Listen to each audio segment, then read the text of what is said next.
Okay, so the recording has started. You can put your attendance.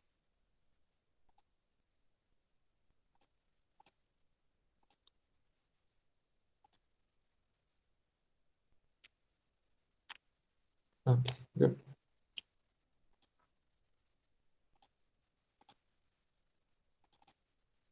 So today we are having the Maths 2 class.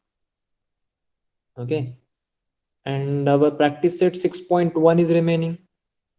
But we have started a different topic. So we'll continue with that topic. And in the next lecture, we'll cover practice set 6.1 and practice set 6.2. Okay. So let me just present my screen to you.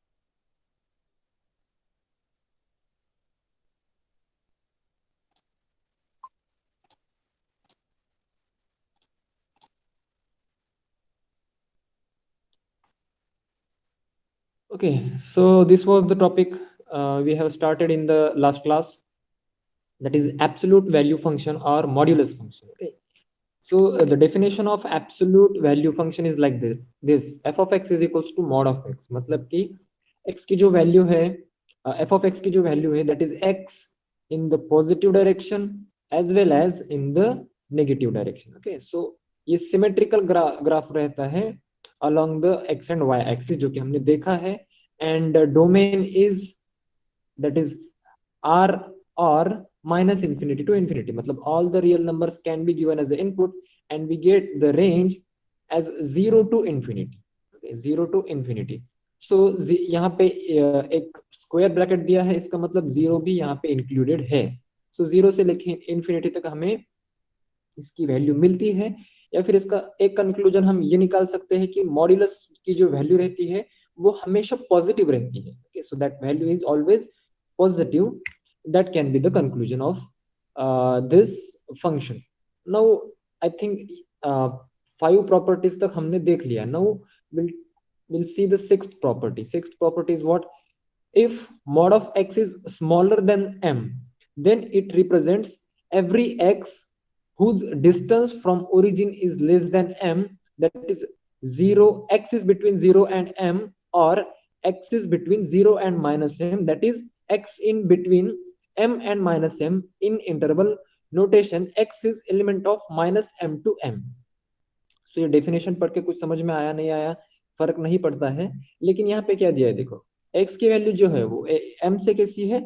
छोटी है. It is smaller than m. Okay, whether the m is positive or negative doesn't matter. So if the m is positive, then value of x is smaller than positive m, and if m is negative, then also value of x is smaller than negative m. So m की value यहाँ पे कुछ भी रह सकती है. Like let us suppose mod of x is equals to mod of x is smaller than 5 अगर यहाँ पे लिखा है. सो मैं यहाँ पे लिखूंगा +5 एंड यहाँ पे लिखूंगा -5. ओके, सो ये -5 है. सो x की जो वैल्यू रहेगी that will lie between -5 to 5. So this is the representation of this kind of a function. Now seventh property is mod of x is greater than or equal to m. Then it represents every x whose distance from origin is greater than or equal to m. So देखिए x की value कैसी है? Greater than m है, greater than और equal to m है. Whether the x is m is positive or negative, the value is always going to be greater than that. Okay, so ये जो value है यहाँ पे, ये हमें तो m से ज्यादा दिख रही है. लेकिन अगर हम यहाँ पे चले जाए, okay, so see if m is और माइनस m is -5, सो -5 से अगर हम लेफ्ट की तरफ जाएंगे सो -6 आएगा. सो एक्चुअली -6 हमें दिखने में तो बड़ा दिख रहा है, लेकिन इस स्केल पे एक्चुअली -6 इज स्मॉलर देन -5. -6 -5 से कैसा है? छोटा है. लेकिन इसके हम मैग्नीट्यूड की बात करते हैं. यहाँ पे जब हम मॉड्यूलस फंक्शन की बात कर रहे हैं, then we take its magnitude. अभी इसका मैग्नीट्यूड क्या है? मैग्नीट्यूड है 6 एंड इसका मैग्नीट्यूड है 5. So magnitude of this is greater, मतलब 6 का मैग्नीट्यूड ग्रेटर है, ऑब्वियसली -6 का मैग्नीट्यूड जो है वो ग्रेटर है. इसलिए हम यहाँ पे कंसिडर करेंगे कि 6 इज ग्रेटर देन 5. सो जो हमारी x की वैल्यू रहेगी that will be greater than -m, समझ रहे हो? So it will be greater than -m, और या इन मैग्नीट्यूड की बात कर रहे हैं. Okay, now if m mod of x lies between m and n, so then it is represents all x whose distance from origin is greater than m but less than n, that is x is element of minus n comma minus m union of m comma n. Okay, so यहाँ पे क्या दिया है, x lies between m and n, m और n के बीच में x lie करता है, where n is the greatest and m is the smallest. Okay, so see m यहाँ पे छोटा है, n बड़ा है, तो हमारे x की वैल्यू लाई करेगी दिस रीजन में, इन दिस रीजन. सिमिलरली यहाँ पे m छोटा है, n बड़ा है मैग्नीट्यूड वाइज. ओके, सो हमारे x की जो वैल्यू है वो यहाँ पे इस रीजन में लाई करेगी. So this is a magnitude function. Okay, now let's take the next topic which is that, okay, no, next topic, I think there is one law of triangle inequality. So if mod of x plus y is given, so it is going to be always lesser than mod of x plus mod of y. Verify by taking different values of x and y, positive or negative. Okay, so you can verify this. So इसे क्या करना है, देखिए हमें x plus Y कैसे निकालेंगे. एक बार x की वैल्यू पॉजिटिव लेनी है, y की भी वैल्यू पॉजिटिव लेनी है, x की वैल्यू नेगेटिव लेंगे, y की भी वैल्यू नेगेटिव लेंगे. So that will be our x plus y. Okay, और x positive y negative, y positive x negative, मतलब हम जो कोई भी कॉम्बिनेशन ले रहे हैं that combination should give us this property. Okay, so you can verify this by taking any values of x and y. Now the 10th property is mod of x can be defined as mod of x is equals to under root x square. Okay, so that is very important property. You should write this, or you should remember this. Okay, that is equals to maximum of x comma minus x. So maximum of x comma minus x में, so x में तो x ही maximum रहेगा, that is obvious, but we are talking about magnitude here. Okay, so both will be maximum. Now we have to solve this example. For solving this example, see what we can do. 4x mod of 4x minus 5 is lesser than or equal to 3. So if mod of x is lesser than or equal to m, then x lies between m and minus m. Okay, x lies between m and minus m. आप लोगों को सिर्फ ये graph जो है वो आपके नजरों के सामने आने चाहिए जब कभी भी कोई एग्जांपल आपको दिया जाए. ओके, सो सी यहाँ पे मॉड ऑफ एक्स कैसा है, m से छोटा है. यहाँ पे mod of x is greater than और इक्वल टू m, एंड यहाँ पे mod of x lies between two values. So ये तीन वैल्यूज हमें दी गई है डिफरेंट डिफरेंट, और इन तीन वैल्यूज के लिए हमारे पास ग्राफ हमारे दिमाग में होना चाहिए. देखिए m x is smaller than m, तो x is smaller than both the m's, that is positive m and minus m. so ये ग्राफ हमारे दिमाग में आना चाहिए कि x की जो वैल्यू है वो m और माइनस m के बीच में लाई कर रही है. Similarly x is greater than m, so x की जो वैल्यू है वो m से बड़ी है in the positive direction as well as in the negative direction. This is second thing, and this is the third thing. If the value of x lies between m and n, so we should first identify which is the greatest number, that is n here. So it lies between n and m, similarly n and m minus m. Okay, so these three graphs we should remember in order to solve the examples easily. Okay, so first example में क्या दिया है हमें, mod of 4x minus 5 is less than or equal to 3. So we can compare this given equation or the problem with this our identity. Okay, now therefore see 4x minus 5 lies between 3 and minus 3. Okay, see x की value m और minus m के बीच में लाई कर रही है. Similarly हमने इसे x मान लिया, सो x lies between m and minus m. हमारा m यहाँ पे 3 है, सो m and minus m, 3 and minus 3 यहाँ पे मैंने लिख दिया. Now this 5 can be transferred on both sides. See 5 यहाँ पे ट्रांसफर किया और सिमिलरली यहाँ पर भी ट्रांसफर कर दिया, दोनों साइड में ट्रांसफर करना है हमें. 5 को। ओके, सो -3 + 5 हुआ। अब ये -5 था तो ये प्लस होगा इधर आके। सिमिलरली यहाँ से -5 चला गया तो 4x बचा, and if this -5 goes here then again it becomes positive. Okay, like sign change, हम जैसे नॉर्मली मैथमेटिक्स में करते हैं ना साइन चेंज, अगर वो राइट हैंड से लेफ्ट हैंड में जाता है तो माइनस हो जाता है, माइनस से तो पॉजिटिव हो जाता है, similar that way only. So -3 + 5 becomes 2 and +3 + 5 becomes 8. That is equals, that is not equals to, actually 4x lies between 8 and 2. So again the 4 is in multiplication with x, so 4 can be sent here and here. So 2 divided by 4 and 8 divided by 4. So x lies between 2 and 1/2. 2 is the greatest and 1/2 is the smallest of the smallest value of the x. So x lies between 2 to 1/4, sorry, between 2 and 1/2.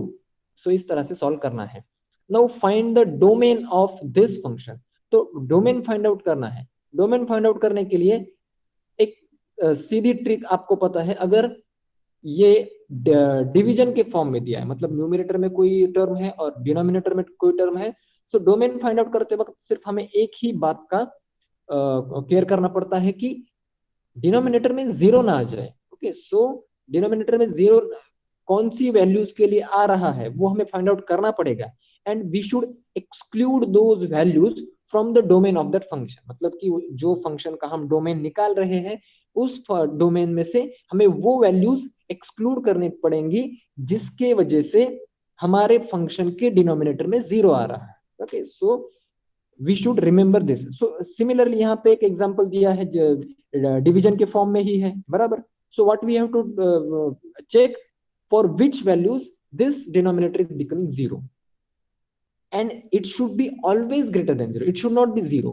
Okay, as function is defined for mod of x minus 1 minus 3, that should be always greater than 0. तो ये हमें पता है, तभी ये function exist करेगा।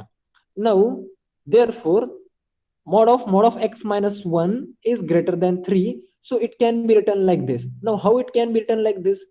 You can put x or y, let us say y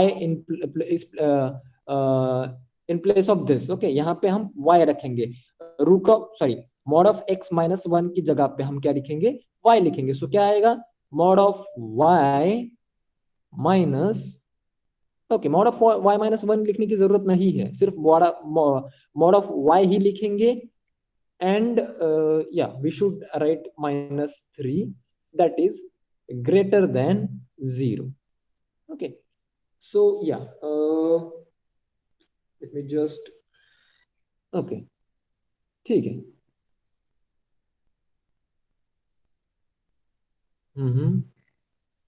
तो इस 3 को लिखने की जरूरत नहीं है यहाँ पे एक्चुअली। ओके, सो इस 3 को हमें यहाँ पे लिखने की जरूरत नहीं है। सो मॉड ऑफ y हमारा क्या हुआ, मॉड ऑफ x minus 1 को हमने मॉड ऑफ y यहाँ पे लिख दिया। सो ये जो -3 है वो इस साइड में चला जाएगा तो 3 हो जाएगा। So mod of y is greater than 3 यहाँ पे हमें मिल जाएगा। सो मॉड ऑफ y की जो वैल्यू है वो ग्रेटर देन 3 है, तो मैं अगर यहाँ पे एक एक्सिस निकालता हूँ, सो मॉड ऑफ y की वैल्यू कहाँ पे लाई करेगी, इस 3 के इस साइड में और -3 के लेफ्ट साइड में y की वैल्यू लाई करेगी। ठीक है, see if this is 0, value of y will be available right side of -3, sorry +3 and left side of -3। यहाँ पे हमें यहाँ पे वैल्यू मिलेगी। सो यही यहाँ पे लिखा गया है, ठीक है, इसे y लिखा है। So we can write like this, see y is present like this and y is also present after the 3। मतलब y की जो वैल्यू है वो -3 से बड़ी है और y की जो वैल्यू है वो -3 से छोटी है। यहाँ पे हम मैग्नीट्यूड की बात नहीं कर रहे हैं। ओके, सो y की जगह पे फिर से हमने वो फंक्शन लिख दिया। सो इस फंक्शन को इस फंक्शन को इन दो टुकड़ों में किस तरह से उन्होंने डिवाइड किया, इसके लिए ये सब हमें रामायण देखना पड़ा। Okay, if you understand that then it is very good, if you don't please let me know in the chat box. Okay, so see हमने इस फंक्शन को इन दो फंक्शंस में स्प्लिट कर लिया। नाउ अभी क्या बचता है, देखो mod of x minus 1 is greater than 3 और mod of x minus 1 is smaller than minus 3। so mod of x, ये जो -1 है ये इस साइड में चला जाएगा, सो 3 + 1 हो जाएगा 4, एंड ये -1 इधर चला जाएगा तो -3 + 1 हो जाएगा -2। But mod of x cannot be negative, हमें पता है mod of x should be always positive, it is not possible। so this is the correct answer, we can say। so x lies between positive to -4, so x is the element of the range of values that is that lies between -4 to 4। okay, so this is our domain, मतलब कि x is what, x is the input and x की value हम -4 से लेके 4 तक रख सकते हैं। ओके, सो बताइए, अगर आपको कुछ समझ में नहीं आया है तो बता दीजिए, अगर समझ में आया है तो विल मूव फर्दर। ओके, अगर कोई डाउट है तो बता दीजिए, अगर नहीं है तो will move further. Write in the chat box, everyone is present out here.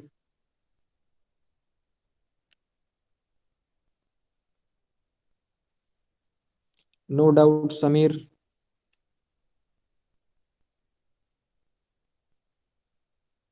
Okay good, ठीक है, ओके थैंक यू, चलो। सो देखिए हमने यहाँ पे लास्ट क्लास में क्रिटिकल पॉइंट मैंने आपको बताया था, मैं फिर से एक बार उसको रिवाइज करता हूँ। क्रिटिकल पॉइंट यानी कि क्या, देखिए if this is a graph of mod of x, okay, this is a graph of mod of x, so we know that its graph is like this symmetrical graph।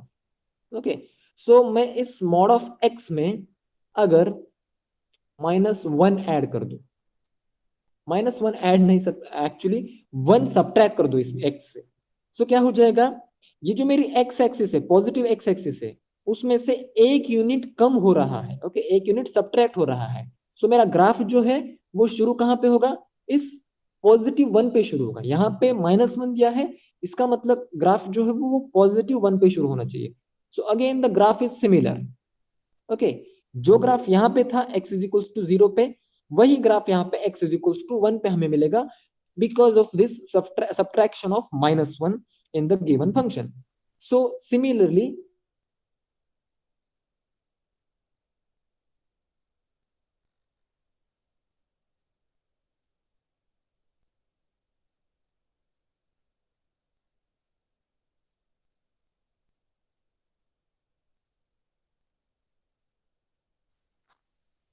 okay, I'm not sure whether you can listen to me or not, please just confirm in the chat box।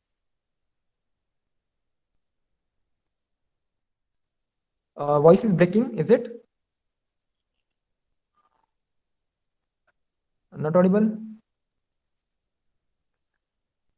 Actually we lost the electricity connection right now। okay, so that's why the computer is off, Wi-Fi is off, and now I am on the mobile data। okay, so okay, you people are saying the voice is clear, so in that case I must open the book from my mobile and we'll continue। okay, so just give me a few seconds, I don't know, I'm not sure whether we can continue or not on this mobile data, but still we'll try।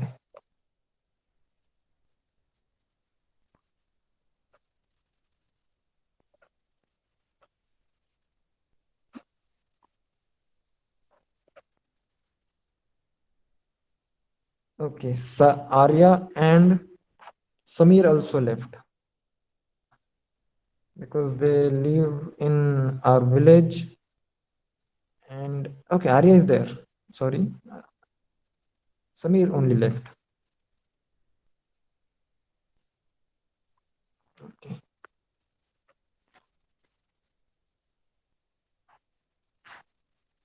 just few more seconds and I'll present my screen, mobile screen।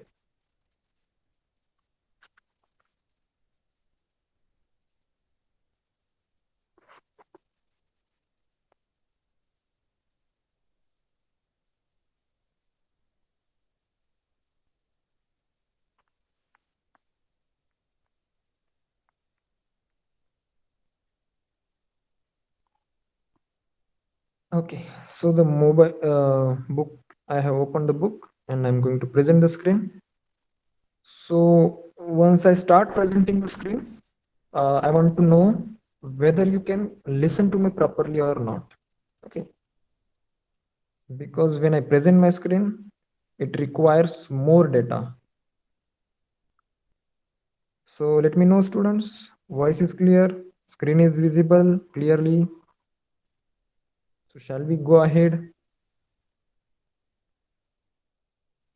Okay, thank you, Suraj. Thank you, Arya. What about you, Sankalp?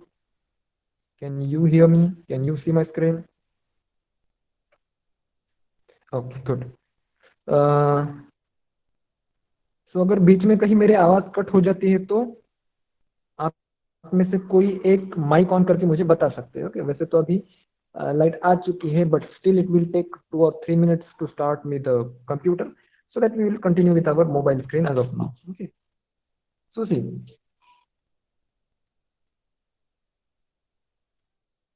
Okay, so I was talking about the critical point. Okay, so मैंने critical point का concept आपको बता दिया. यहाँ पे एक हमें example दिया है, example 12, that is solve mod of x minus 1 plus mod of x plus 2 is equals to 8. Let f of x is equals to mod of x minus 1 plus mod of x plus 2. Here the critical points are x is equals to 1 and x is equals to minus 2. So ये दो critical points हमें यहाँ पे मिल गए हैं. Okay, so critical points, जैसे कि इनका नाम ही क्रिटिकल पॉइंट्स है, they are actually critical points. Okay, so अगर ये एग्जांपल आपको समझ में आ जाता है तो प्रैक्टिस सेट 6.2 जो है वो 70% आपको समझ में आ जाएगा. ओके, सो ये example is very important, very necessary, देख लीजिए. So we have found two critical points, that is x is equals to 1 is the first critical point and x is equals to minus 2 is the second critical point. So यहाँ पे आपको एक line दिख रही है, number line, जिसको कि हमने तीन पार्ट्स में डिवाइड किया है. अभी इन तीन पार्ट्स को डिवाइड किस बेसिस पे किया है तो देख लीजिए. हमने x इज इक्वल्स टू 1 से लेके, सी x इज इक्वल्स टू +1 यहाँ पे, ठीक है, यहाँ पे x इज इक्वल्स टू +1 से लेके इंफिनिटी में, मतलब राइट साइड में एक पार्ट बनाया है. उसी के साथ 1 से लेके -2 तक जो मेरे स्क्रीन पे आपको दिख रहा है, that is the second part. And -2 से लेके नेगेटिव इंफिनिटी तक, देखिए माइनस इंफिनिटी तक, ये तीसरा पार्ट है. इस तरह से हमने पहले तो दिए हुए इक्वेशन में से, क्वेश्चन में से हमने क्रिटिकल पॉइंट्स फाइंड आउट किए और उन क्रिटिकल पॉइंट्स की मदद से नंबर लाइन को हमने क्या कर दिया, तीन पार्ट्स में डिवाइड कर दिया. Now how it is going to help us, will see. Okay, now observe this table. Let me just confirm that my voice is audible to you. Okay, because this is very important example. This is the most important example I feel. Okay, so can you once just clarify that it is clear to you? Okay, ठीक है. So now Wi-Fi is also available. Let me just check whether we can continue with Wi-Fi.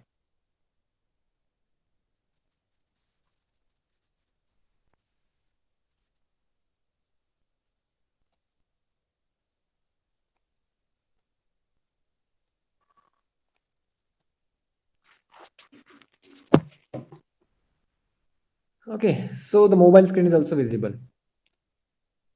Sorry, computer screen is also visible now.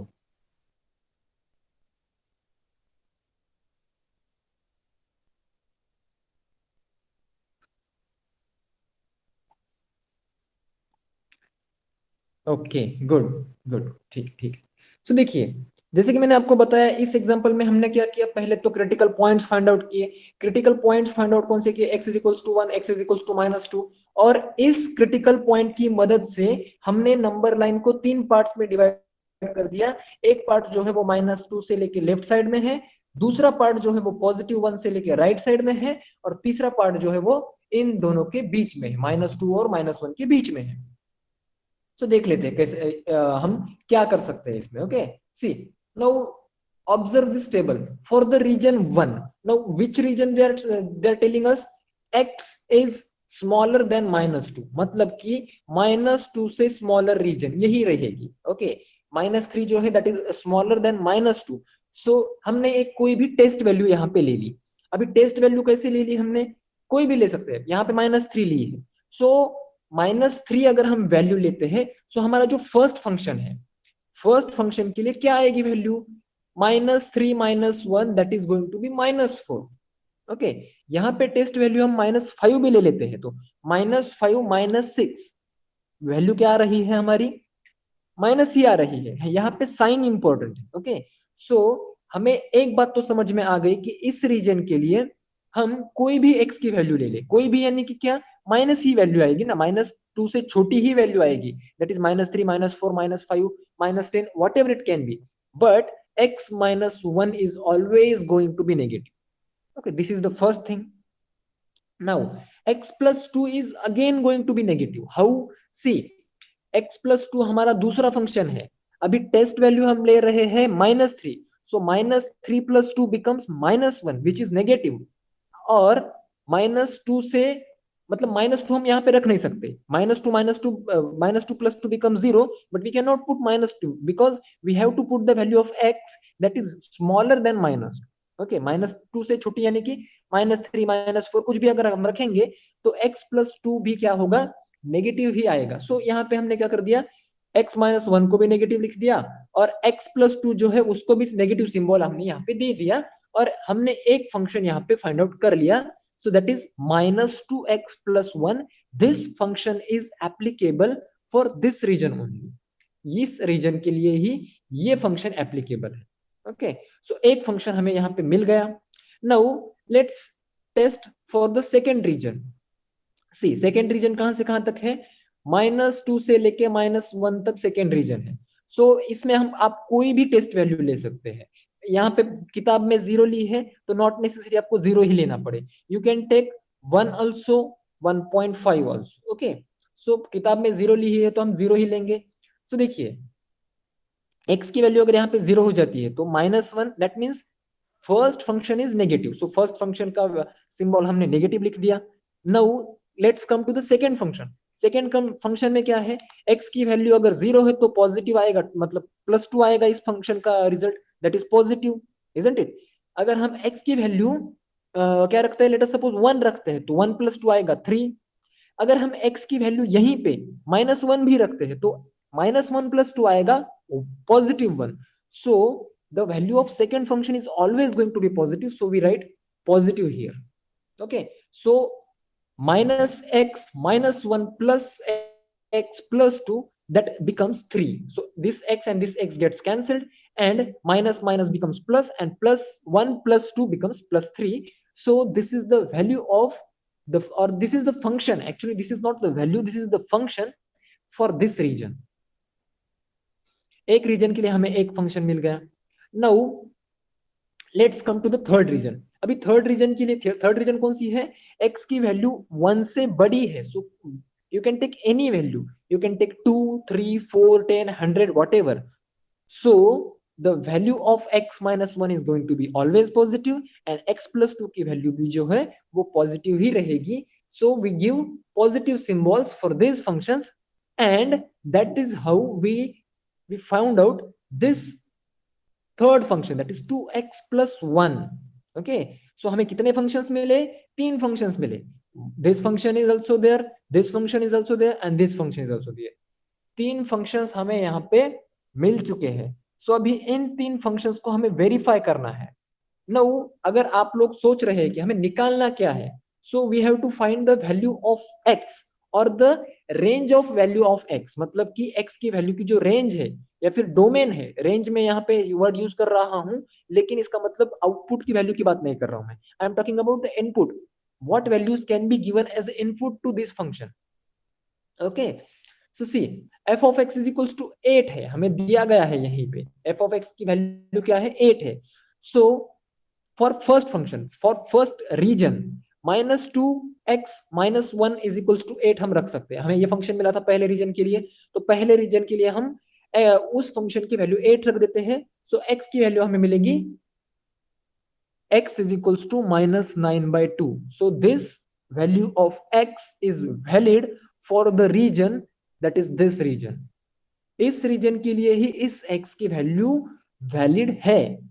Now from for reason 2, अभी reason 2 के लिए हमारे पास क्या आया था, function 3 आया था. 3 is not actually the value, it is a function when we are talking about this. Okay, so 3 is equals to 8, which is not possible, which is impossible. So there is no solution in this region. मतलब कि इस region के लिए x की कोई भी ऐसी valid नहीं वैल्यू नहीं है जिसके लिए कि हमारा ये जो फंक्शन है ये सेटिस्फाई हो सके. Okay, so we say that there is a no solution in this region. Now for third region के लिए भी हमारे पास एक फंक्शन था. so उस फंक्शन की मदद से हमने x की और दो वैल्यूज यहाँ पे निकाल ली, that is x is equals to -9/2 and x is equals to 7/2. तो x is equals to 9/2 तो यहाँ पे भी दिया गया है, और x is equals to 7/2, मतलब कि ये दो वैल्यूज हमें यहाँ पे मिल गई है. Okay, so these are the two values that we found out for the given function. So देखिए, आप क्रोनोलॉजी समझिए कि किस तरह से हमें क्या करना है. पहले तो हम दिए हुए फंक्शन में से हम क्या करेंगे, क्रिटिकल पॉइंट्स निकालेंगे. उन क्रिटिकल पॉइंट्स की मदद से हम रीजन्स निकालेंगे. रीजन नॉट नेसेसरी कि हर बार हमें 3 पार्ट्स में डिवाइड करना पड़े. कई बार हमें 2 पार्ट्स में डिवाइड करना पड़ सकता है, कई बार 4 पार्ट्स में डिवाइड करना पड़ सकता है, और may be more than 4 parts. So it depends on the given function. Not necessary कि हर बार यही इसी टाइप का फंक्शन दिया रहेगा. ओके, सो अगर यहीं पे अगर मैं कुछ और फंक्शन की वैल्यू ऐड कर दूं, like x+3.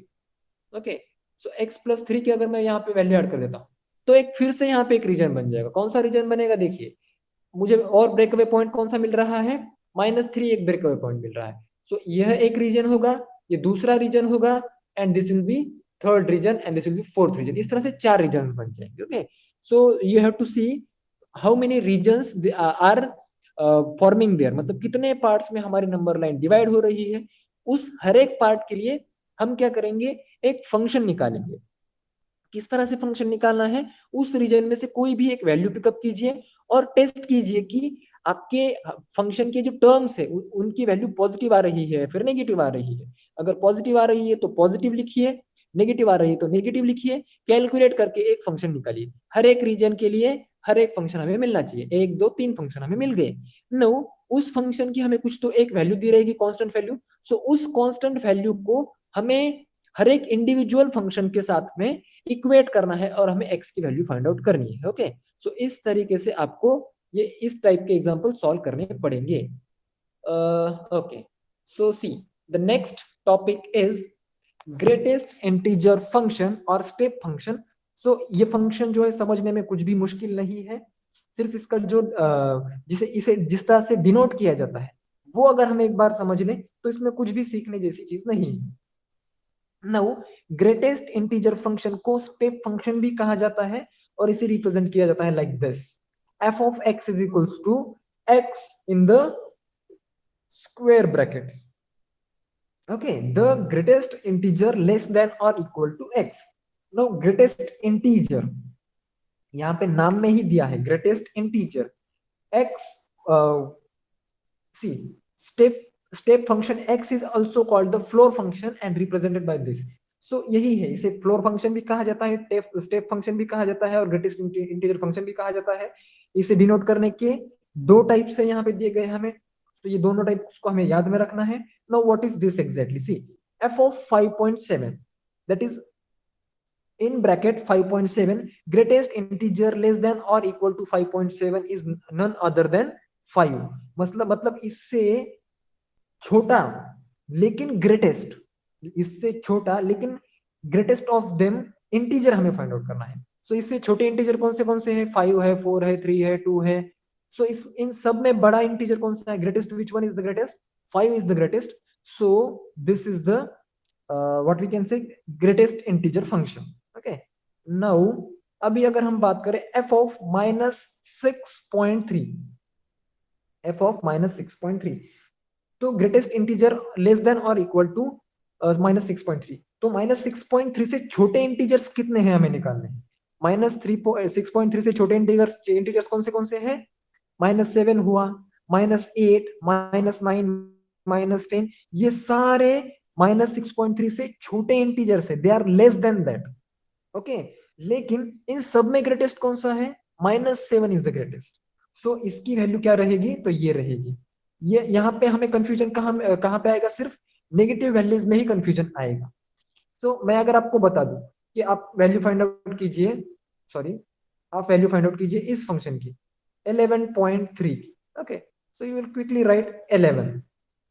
if I tell you write the value of 99.097, so what you will write? You will write like 99, correct. लेकिन हमें नेगेटिव या फिर माइनस वैल्यूज के लिए क्या ध्यान में रखना है कि अगर मैं वैल्यू लिखता हूं, for example see -78.53, so what will be my greatest integer function? It has to be -77, isn't it? Or is it 79?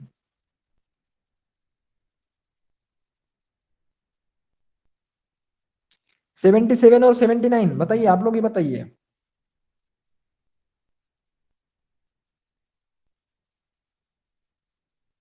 It should be 77.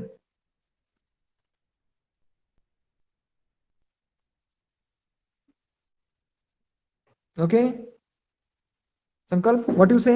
77 और 79, इसकी वैल्यू क्या आनी चाहिए?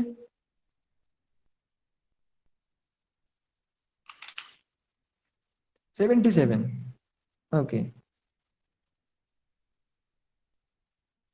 okay, it can be 79. So I also feel 79 is the correct value. Okay, 77 is not. 79 is the correct value. This value is smaller than this, but greatest of the given integers. Okay, this value is smaller than this value. और इसके बाद के जो integers आते हैं ना, 80, 81 या फिर 82, इन सब में तो ये बड़ा ही है ना। सो 79 शुड बी इट। 77 जो है वो इससे बड़ी वैल्यू आती है, तो हमें बड़ी वैल्यू नहीं लेनी है, इससे छोटी वैल्यू लेनी है, और उन छोटी वैल्यू में से सबसे बड़ी जो है वो लेनी है। सो 79 is the correct option, or 79 is the correct answer, we can say. Yes. So Suraj is asking why integer take from -10, can we take from -9? Okay, see, यहाँ पे -10 से इंटीजर्स नहीं लिए हैं। ओके सूरज, यहाँ पे हम -7 से नीचे जा रहे हैं। -7, -8, -9, -10, -11, -12, -13, 14 and so on like this. So -7 से हमें शुरू करना है। ओके, -10 या फिर -9 से नहीं। Is it? ठीक है। So this is greatest value function और ग्रेटेस्ट इंटीजर फंक्शन। सो यहाँ पे ग्राफ भी हमें दिया गया है। सो कुछ एग्जाम्पल से देख लेते हैं। f of 2 is 2, that is 2. यहाँ पे 2, actually 2 is nothing but 2.0. now in bracket पाई अगर हम यहाँ पे लिखेंगे तो इसकी वैल्यू आएगी 3, क्योंकि पाई की वैल्यू होती है 3.14। Yes yes yes, we have to start from -7। Okay, यहाँ पे 6.3 दिया है ना हमें, तो इससे छोटा, नो नो नो, यहाँ पे सिर्फ दिया है, यहाँ पे सिर्फ दिखाया है। ओके, -10 से लेके दिखाया है। See, it is just a representation. It is just a representation. Okay, don't go on the don't go on the representation. समझ रहे हो? It can be written like -7, -8, -9. What is important for us? Important for us is -7. Whether they start from -10, whether they start from -15, or whether they start from -7. So answer is going to be always -7 only. ठीक है? Okay, ठीक है, good. सो इसके मतलब अगर अभी भी doubt है तो मैं तुम्हें एक चीज समझाना चाहूंगा। Okay, see, if we have given the value that is 61, तो हमें क्या बोला है कि 61 से बड़ी वैल्यू लिखिए। सॉरी, ये तो मैं 61 को बड़ा कर रहा हूं, तो 61 से बड़ी वैल्यू लिखिए। तो आप 100 से शुरू कीजिए या फिर 70 से शुरू कीजिए या फिर 150 से शुरू कीजिए। आप कहीं से भी शुरू करेंगे तो वो तो 61 से बड़ी ही वैल्यू है ना। कब तक? 62 तक। 62 के बाद में जो है, या फिर 61 के बाद में जो है वो वैल्यू 61 से छोटी होती जाएगी। सो कहीं कहीं से भी शुरू कर दीजिए, 62 तक हमें आना है। सिमिलरली यहाँ पे -10 से शुरू किया है और -7 पे वो आ गए हैं, लाइक दिस ओनली। ठीक है। सो पाई का फंक्शन जो है, पाई की वैल्यू थी 3.14। सो 14 को निकाल दो, सिर्फ 3 पकड़ लो। ई की वैल्यू मैंने आपको बताई थी 2.71, अगर आप भूल गए हैं तो। सो ई की वैल्यू जो होती है दैट इज 2.71। लेकिन अगर ई को स्क्वायर ब्रैकेट में लिखा गया है तो इसका मतलब ई की वैल्यू हमें कितनी लेनी है? 2 लेनी है, for the function chapter only, बाकी चैप्टर्स के लिए नहीं। Now the function can be defined piecewise as follows. तो ये ग्राफ आप देख लीजिए और ऊपर जो फंक्शन दिया गया है उसको रीड करने की कोशिश कीजिए, सो आपको समझ में आ जाएगा। Now function is defined for value of x that is -1 to -2। सो देखिए x की वैल्यू बात कर रहे हैं हम, x is the this coordinate, okay, ये जो कोऑर्डिनेट है that is x। So x की वैल्यू कहां से कहां तक है? -1 से लेके -2 तक, इस रीजन में। तो हमारे फंक्शन की एफ ऑफ एक्स की, यानी कि y की वैल्यू क्या है? y की वैल्यू है -2। तो जो यहाँ पे हम देख सकते हैं इस फंक्शन की वैल्यू क्या है? -2 है।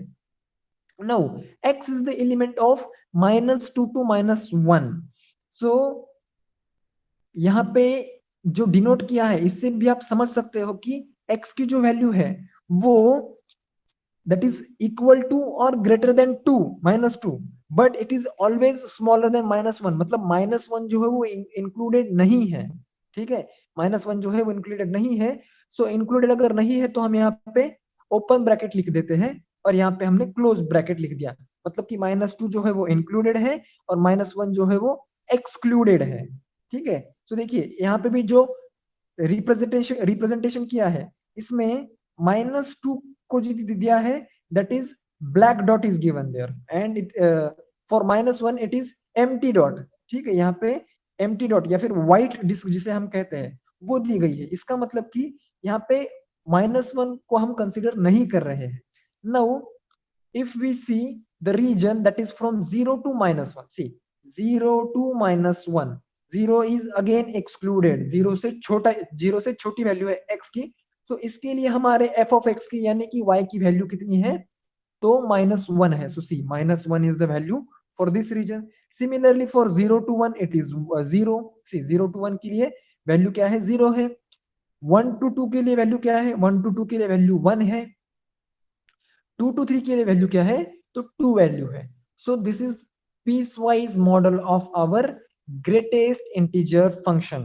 ओके, नाउ इसका domain is R. R means the set of real values, मतलब कोई भी आप इनपुट रख दीजिए, कोई प्रॉब्लम नहीं है। And range is what? Range is set of integers. Now real numbers, see 5.2 is a real number but it is not an integer। okay, so domain can be anything, but अगर मैं इसे input देता हूं तो मुझे output क्या मिलेगा? 5 मिलेगा, which is integer, so that is range। domain is 5, domain is set of real numbers and range is set of integers। ठीक है, for the greatest integer function।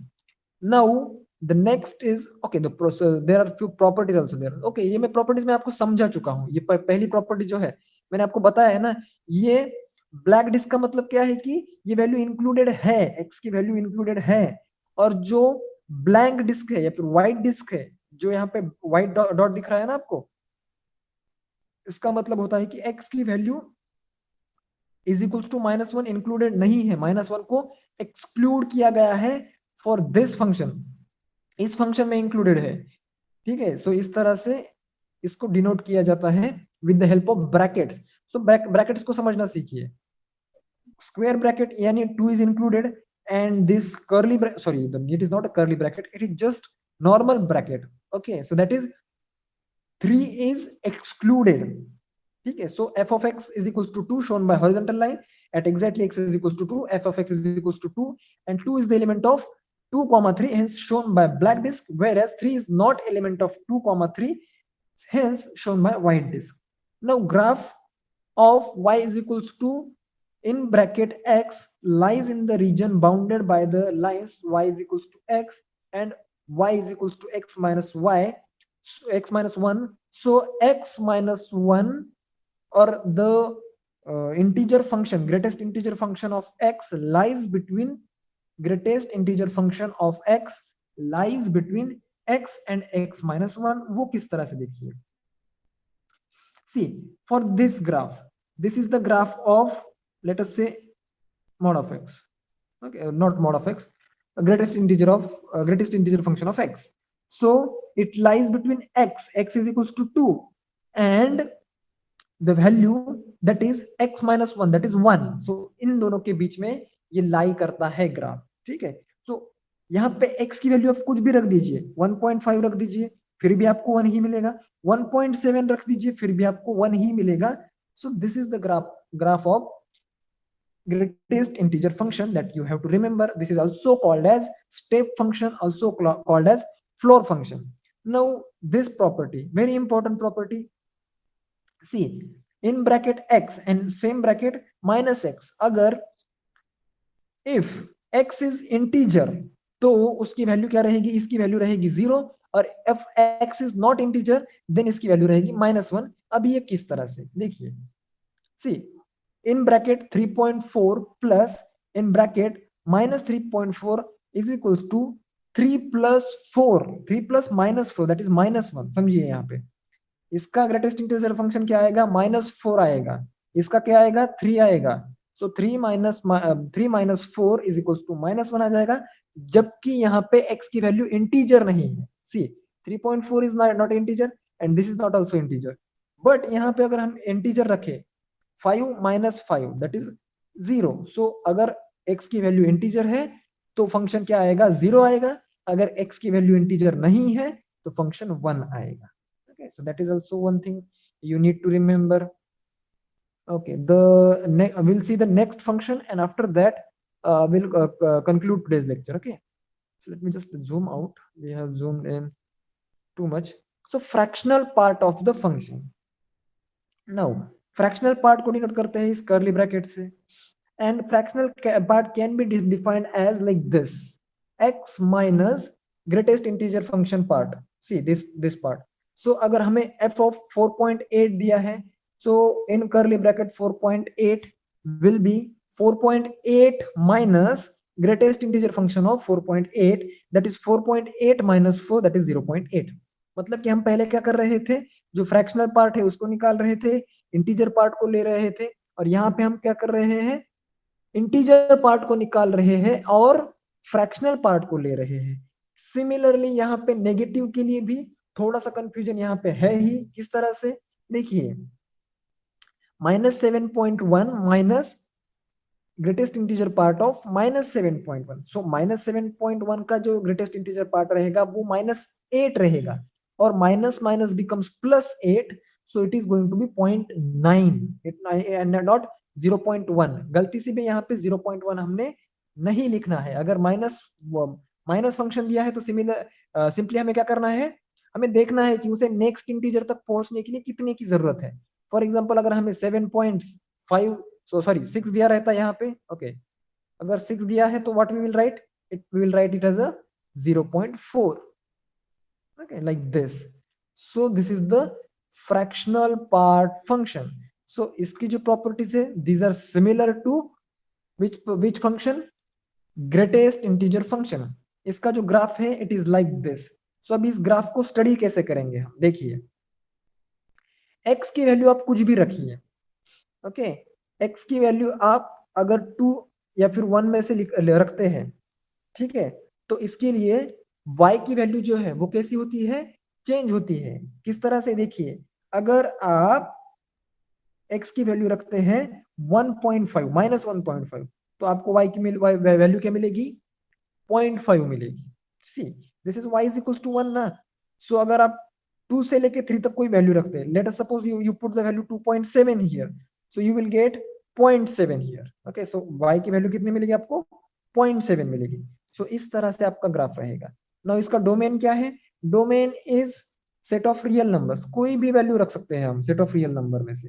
और रेंज क्या रहेगी, 0 से लेके 1 के बीच में ही रेंज रहेगी। मतलब 1 से बड़ा तो होगा ही नहीं, फ्रैक्शनल पार्ट जो है वो कभी भी 1 से बड़ा नहीं हो सकता। सो अगेन इसकी प्रॉपर्टीज सेम है, ब्लैक डिस्क क्यों है, व्हाइट डिस्क क्यों दिया गया है, and fractional part, positive fractional part plus negative fractional part, it is 0 when x is integer and it is 1 if x is not integer, similar property। see यही property यहाँ पे replicate की गई है, ठीक है। so these are the properties, these are the things, and a few more examples। see what you can do in the homework, for your homework this is easy, you can do this also, this also। okay, so few properties are there। ये properties अभी मतलब इतने important आपको नहीं है, सिर्फ just for your knowledge यहाँ पे दिया गया है, ठीक है। कुछ ये चीजें भी है जो कि हमें समझनी पड़ेगी नेक्स्ट क्लास में, ये बाकी है। अभी लाइट इलेक्ट्रिसिटी जाने की वजह से ये बच गया, नहीं तो मैं इसकी प्लानिंग कर चुका था आज के लिए। Now your homework, see this is easiest question, okay, you can do this is quite hard, so leave it for me, I'll solve this।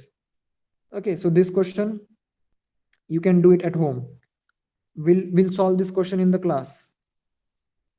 after that, okay, we can solve this also, you can solve this question at home, okay, you can solve this question। after that you can solve this question also, this question also, this also, and this also, no problem, इस इन question में कोई भी problem नहीं है। And ये question भी आप try कर लीजिए, ओके। तो कौन सा क्वेश्चन मैं लेने वाला हूं, देखिए, I will be taking question number 2, question number 4, question number 5, and if needed question number 11। Okay, so ये क्वेश्चंस मैं लूंगा। yes yes yes sure, I'll put the homework in Google Classroom, okay। I'll put the Google Classroom में homework में रख दूंगा। what are you talking about, Sameer, explain। Fractional part की बात कर रहे हो, ठीक है। फ्रैक्शनल पार्ट की अगर बात कर रहे हो तो हम फिर से इसे थोड़ा सा रिवाइज करेंगे बाद में, ठीक है। तो गूगल क्लासरूम में ये मैं आपका होमवर्क अपलोड कर दूंगा, तो सारे क्वेश्चंस आपको सॉल्व करने हैं, एंड आई एम श्योर आपको ये क्वेश्चंस आराम से बन जाएंगे, आप कर लोगे, ठीक है। ये क्वेश्चन 3 क्वेश्चन नहीं बनेंगे तो मैं हम यहाँ पे क्लास में सॉल्व करने की कोशिश करेंगे, ठीक है। So I think that is it for today, and I will see you in the next class. Till then keep studying, keep revising, and bye bye। okay, chalo, bye bye। chalo, leave everyone।